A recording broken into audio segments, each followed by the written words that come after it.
All right. We are back again with another hot takes. So, a little bit different. I usually do these later in the afternoon, but I'm doing one today at 12. So, that's fun. Okay. Starting off, we're going to start this episode. By the way, I have taken no notes. I am winging this one. Fucking winging it.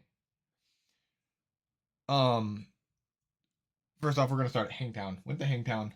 Super sick. Hangtown was super fun. Was with the boys. My boy Mikey, who if I ever want to go do a race, like Mike, you want to go to this race? There's a 9 times out of 10, as long as he doesn't have something planned, like with his daughter or his wife or his kid, or he has his own race going on. Like I'm like, hey, you want to go watch this? He's like, yeah, like he's just down. Like he's the only person I want to like if I'm like, hey, let's just go here. He's like, sure. Like I'll go anywhere with Mike. So I've just known him my whole life. So um we were at Hangtown with Mike. Our buddy Matt, speedcolt.com. He was there. He had a booth, super sick. Got this fresh hat. Mikey has my other one because it's supposed to have a rope here. I fucking broke my hat, dude. I was fucking shaking that motherfucker.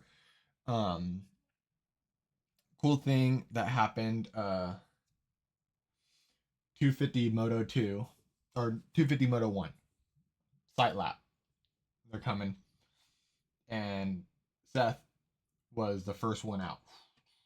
Bright red plate number 10. And we're on the second downhill before they go and they hit the two off cambers, and then they go right and then right, or it's like the off camber, low left, right, right, fly 150. That's like 90 feet now or whatever. Um, um, Seth is coming down, and we're just screaming. We're like, let's fucking go, Seth. And I'm fucking shaking my hat. We're like, let's fuck. And he hears us. And he looked at our group and he went and just like nodded his head. And I was like, oh, that's sick. Like, Seth just like acknowledged us. Like, that's badass. Um, it was a good race. They were good races. Seth got caught in the first turn, crash, sucks. Kitchen went 2-2, I think, so that's really good for him because he normally doesn't go 2-2. It's normally like 1-2 and then like a 13 or something crazy. Um, just like the last race. Um, 450 race. Deegan did really good. Ran second a lot. Got past. Got put his elbows out on Hunter. Not too crazy. Not too hard. It was a little bit of a reach for a pass there. Like I think he was too far back, but at least letting these boys know like he's not going to just roll over. Funny story though, when we're leaving the track after Hangtown, right? We're leaving the track and we're leaving Ashley, which is Mikey's fiance. She's driving because me and Mikey have obviously had too much to drink, and so she's got to drive us to Taco Bell. And we're en route to Taco Bell, and she's kind of going slow because there's a car behind her, and she doesn't want to throw rocks up and hit this car. So she's going like 10, which is like the speed. It's not. You're not supposed to drive fast out there anyway. And this car kind of goes by us quick. And Mikey's like rolling down the window. He's like, catch up to these motherfuckers. And Ashley's like, stop, no. And he's like, I just want to let them know that they're not getting anywhere just because they passed us. And then, so then we catch up. We get in line to get onto White Rock, the road that Hangtown's off of. And we're in line to leave. And fucking Mikey hangs out the window to look at him. It's fucking Brian Deegan and Hayden Deegan. It's the Deegan family that was in front of us. The ones that passed us were the Deegan family. And Mikey's like, I know those fucking teeth anywhere because they have the veneers. Or at least Brian does. Hayden has good teeth. And we're like looking, we're like, hey, we're like throwing up. And Deegan waves to us. And Brian throws up like the peace sign as he turns left. They start heading towards like Rancho, Sacramento. Probably heading to the airport. Um, but yeah, it was a fun story. It was Deegan. Our spot that we normally set up for the race. We usually set up between these two hospitalities, which has never been a problem. And if last year or the last 3 years our spot between the hospitalities has been like this big, this year it was like this big. It was very small. The hospitality was like bigger. They didn't give us the room. It wasn't the hospitality. It's just how it got set up. So our spot was a little bit smaller than normal. Kind of brutal. Um, so that sucked. Luckily, we knew the people with the hospitality to our left, so they let me and Mikey get in there with some wristbands because we know them. The lady that had the hospitality, she was super cool. The only thing that sucked is like my arms. My arms not 100%, and especially 2 weeks ago, it was still really not 100%, and just so many people invaded our little area and like had no respect that like we were there first and like were standing in front of us and they kept bumping into me and I just kind of was like fuck dude, I'm tired of people bumping into my arm. So I just kind of went into the hospitalities and sat on the bed of this truck and talked to these people I knew, just to kind of get away. I was kind of waiting for like the moto to end and people clear out, before I went back to our area. But I kept, all the people invading our spot, man, bumping in my arm. I was just like, dude, I can't deal with this. I can't deal with people bumping into me right now. It just hurts. I was just getting annoyed. Um, Formula One. Oh, transitioning. We're going into Formula One from this weekend. Well, there's two Formula One races, huh? Because there's Monaco, which Monaco sucks. Um, Russell's a dumbass. You can see the radio. They told him stay out. You had to go through the pits because of the red flag. They told him stay out. He's like, no, I want to pit. Then he lost time. He's like, what are we doing, guys? It's like, motherfucker, your team told you to fucking stay out. Like, it's not them, it's you, dude. You just made a bad call. Track position probably would have been better for you there because you can't pass at Monaco. You know that. He cut the track fucking a year ago and was like, give me a 5 second penalty, whatever. I'll take the penalty. And then they're like, oh, actually, well, since you said that, here's a drive through. So then the most recent race, um, which was badass, um, Lewis Hamilton getting the dub, which is super sick. So yeah, super pumped that Lewis Hamilton got a one in Ferrari. It's the 200th win for a Ferrari motor. 250th win for Ferrari motor. Lewis is like 108th, 107th win, something like that. I don't know exactly. He's got over 100 wins, but Ferrari motor, um, which is awesome for them. Um, yeah, now going to the most recent motocross race. Um, the AMA and motocross, they need to make a decision. And, you know, Hayden Deegan getting penalized 6 positions for a track cut. I know people were all bent. I was looking at Twitter during the race. Everyone's bent out of shape. That line's illegal. No, no, no, no, no. They had a banner 2 feet from where he was riding. Um, I think the track markers are stupid. They're just these little plastic pieces. They have a spike, like this long spike. Um, I mean, I have one. I took one from Hangtown. This fucking like 6-year-old kid, his dad threw him over the fence. He went and grabbed 4 of them. And if a 6-year-old can just one hand it and just take it out, I mean, when a bike hits it, it's gonna fall down. So I understand Deegan's point of view of I didn't see any track markers, so you're all good. I think if they're gonna enforce rules like that, and you really want people to stay at a certain point on the track, put the banner there, or put a hay bale, or or if you want to use the track markers, have someone stand in that corner, and they're fucking putting the track markers and replacing them mid race. Because even like the track markers that you can see on the ground, they were only on the exit. You can't even see them on the entrance. They're gone. Who knows where the fuck they are? And so, I mean, I think it was bullshit. I know a couple other people got penalized, not like Deegan, where he got a total of 7. Um, even Ryan Villapoto and Ricky Carmichael after on their podcast on Mondays, um, talked about how um, when they raced, they were called track suggestions. So it was just a suggestion. Stay within these, stay within these fucking lines, please. It was like a please, not a have to. And I think the AMA, I think they're, I think they're hyper focused on Deegan because half the field, half the fans love him, and half the fans are just like, fuck this kid, spoiled bitch. And the people that call him spoiled, he's always been on the best bike. Well, I mean, sure, he got the best bike and he got the best training and all this, but that doesn't that doesn't take away his speed, his talent, the hard work that he's put in to be that fast. It does help, yes, but it only gets you so far. Like Axel Hodges, his brother was a part of Monster. He had a Monster helmet on at Loretta's. His dad's a producer. His dad had all the money to fucking get him fucking all the best bikes and shit like that. And yeah, he was like a really fast like B class rider, C class rider. He's not pro. I know he's still fast, but he's not Jet Lawrence, Hayden Deegan fans.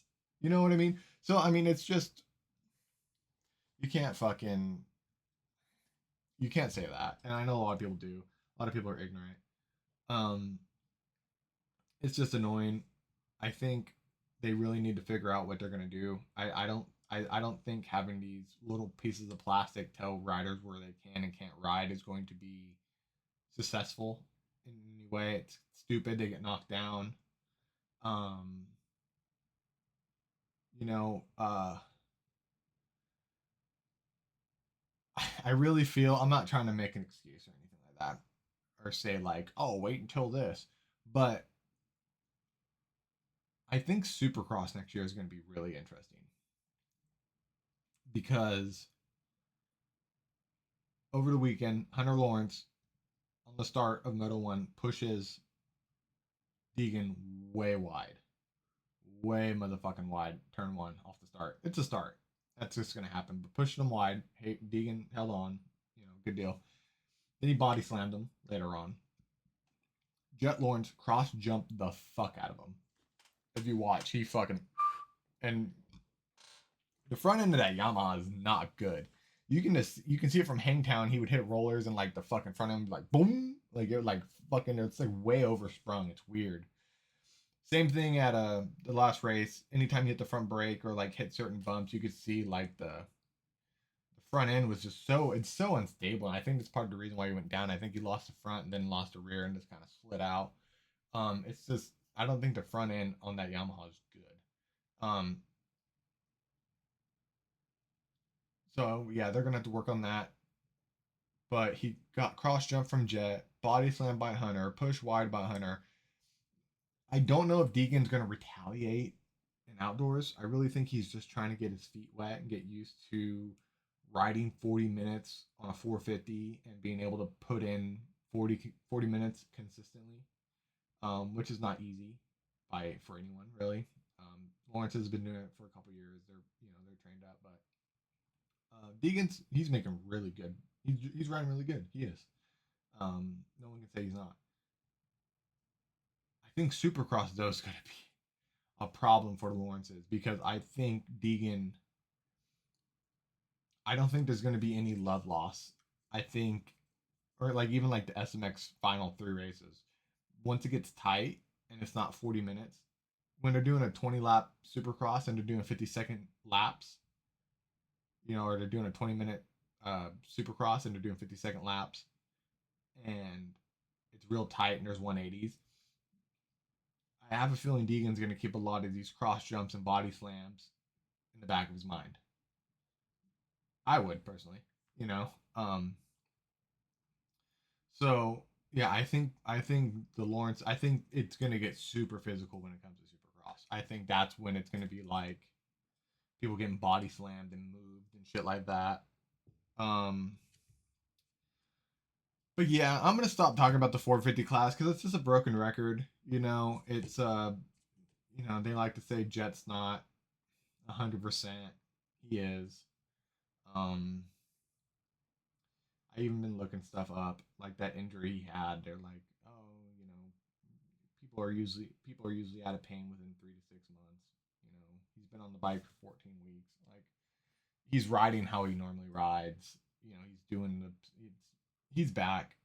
And it's the announcers, oh, he's doing so good for being hurt. And then when he's not doing the greatest, like, well, he's hurt. It's like, come on, let it fucking go. He's back, okay? I mean, Jesus fucking Christ. Like, I understand it's a really bad fucking break that he had. It's really painful, but I just don't think he's as hurt as they want to hype it up. So, personally, hate me for it, whatever you want. I don't give a fuck. 250 class. I mean, if if Seth steals this championship, it's gonna be so bad for Samoda and Kitchen. Uh, Samoda and Jet Lawrence debuted at the same race. You know, so that's how long Joe's been in the class. So to not get a title this year when everyone's gone, all these big dogs are gone. Jet's gone, Hunter's gone, Hayden's gone. Previous champs are all gone. Joe, he's got to win. He's got to prove something because right now he's not proving anything. He's proven that he can consistently ride fifth, but he needs to step it up. He's just not riding. He needs to be going like 2-2-1-1 every weekend or in the top three, and he's just not. Nick Romano, that was super badass that he got a podium. He's very emotional. I was super pumped for him, because not too long ago he thought his dream was gone. So it was cool to see he, you know, is back or doing really good on this team. So yeah, I mean, really, this episode's just my biggest gripe is with the AMA. I think they're inconsistent. I think they need to figure some shit out. I think they're hyper focused on Deegan. Um, so it's just gonna ruin it, kind of how like Formula One sucks right now because the car's ass. Supposedly they're fixing the car next year. They're taking away battery and giving more engine horsepower, so that should remove the battery reliance and the super clipping. And I mean, they've already kind of fixed the super clipping a little bit, but just a little bit. Um, so